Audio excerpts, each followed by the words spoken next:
นี่คือชีวิตโอในการเซตอัพរបស់ไอคอยបងប្អូនដោយសារបងប្អូនខ្ញុំលោកបានច្រើនគួរសមដែរអញ្ចឹងមានបងប្អូនយើងក៏សួរថា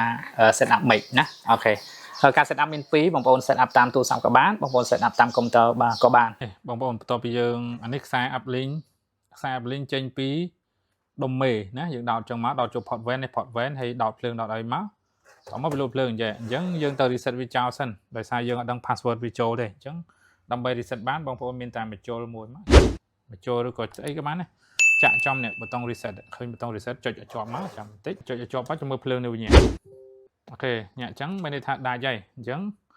យើងទៅចូលក្នុងទូរស័ព្ទដៃយើងវិញបន្ទាប់មកយើងចូលទៅ setting មកចូលទៅ setting ហើយយើងទៅរកមើលពាក្យយើងចូលទៅ Wi-Fi តើរកមើលពាក្យ iCoin ណានេះ iCoin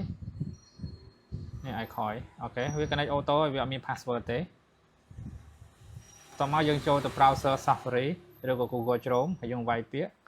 យើងវាយ IP របស់ router ហ្នឹង 192.168.9 168.9.1 អូខេតោះមកវាចេញមកអញ្ចឹងតោះមកវាចេញមកអញ្ចឹងអញ្ចឹង password ដំបូងរបស់វាគឺ admin ID default របស់វា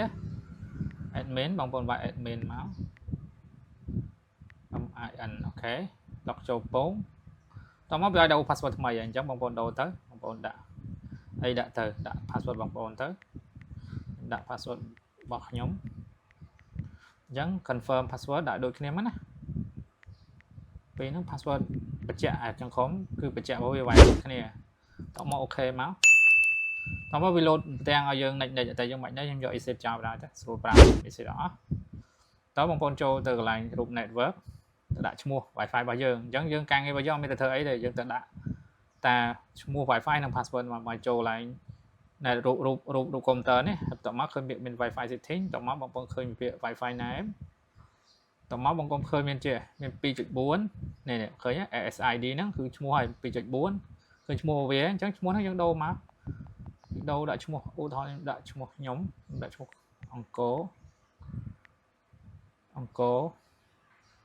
ដាក់ឈ្មោះអូខេនេះឃើញដាក់ឈ្មោះខ្ញុំ password បងប្អូនជ្រើសរើសយក WPA នេះមកដូចខ្ញុំហ្នឹងទៅហើយដាក់ password មកឈ្មោះ Wi-Fi យើងដាក់បង4ឈ្មោះប្រេកង់ 2.4 ហ្នឹង4ឈ្មោះ password យើងដាក់ទៅ1 2 3 4 1 2 3 4ដាក់អញ្ចឹងទៅអូខេហើយនេះ SD មួយទៀតដាក់បានតែឥឡូវដាក់តែមួយបានហើយតោះមកយើង scroll ទៅក្រោមឃើញពាក្យឃើញមានកន្លែង save ហើយអញ្ចឹងណា save តោះមក Wi-Fi យើងដាច់ហើយអញ្ចឹងយើងទៅ connect វិញដោយសារយើង connect នេះអញ្ចឹងទៅវាដាច់ហើយអញ្ចឹងយើងទៅ connect ម្ដងទៀតឃើញឈ្មោះថាអូខេហើយ password យើងវាយមិញនេះអូខេនេះ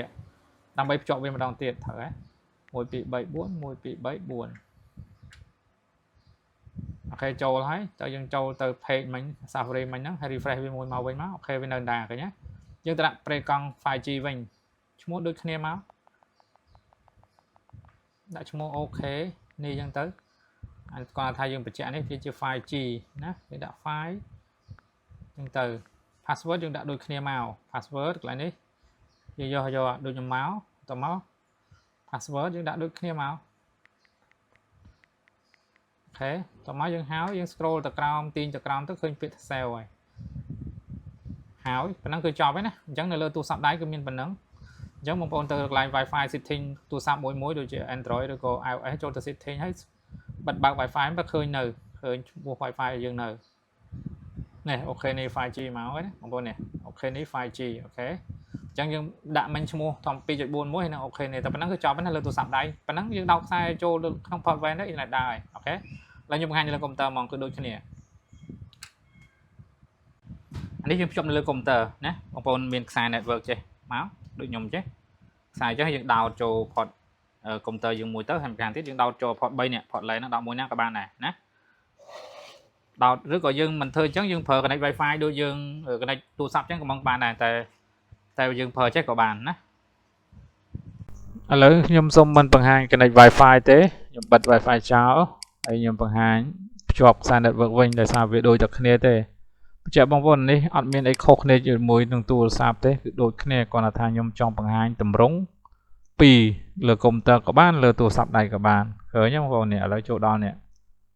IP mà càng pin rong bay chụp 4.1 nó IP default របស់វាតមក password គឺ admin ដូចគ្នានេះចាប់ដើមវាយមកកាពីម្ដង3 enter មកឃើញណា default password user admin password admin តមកវាឲ្យដូរឃើញណាវាឲ្យដូ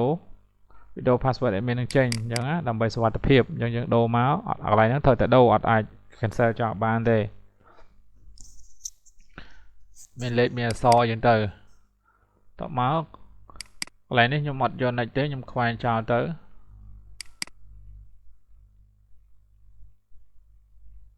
អូខេតមកចូលកន្លែង network នេះមកកន្លែងនេះបងប្អូនដូរភាសាបើសិនជាលោតចិនចុចកន្លែងហ្នឹងទៅខាងស្ដាំដៃហ្នឹងលើហ្នឹងហើយឃើញ English យក English ហ្នឹងទៅអូខេហើយចុចកន្លែង network តមកបងប្អូនឃើញពាក្យ Wi-Fi setting តមកឃើញ Wi-Fi name យើងបញ្ជាក់បងប្អូនវិញគឺដូចគ្នាជាមួយនឹងទូរស័ព្ទអត់មានខុសគ្នាទេដាក់ឈ្មោះដាក់អីទៅហើយទៅមក save ទៅតែប៉ុណ្ណឹងគឺហើយហើយណាគាត់ខ្ញុំបញ្ជាក់គាត់ខ្ញុំចង់បង្ហាញពីទម្រង់ឲ្យមើលអញ្ចឹងណានៅទូរស័ព្ទដៃនៅលើកុំព្យូទ័រអរគុណបងប្អូនសម្រាប់ការទស្សនាវីដេអូអរគុណច្រើនជម្រាបលា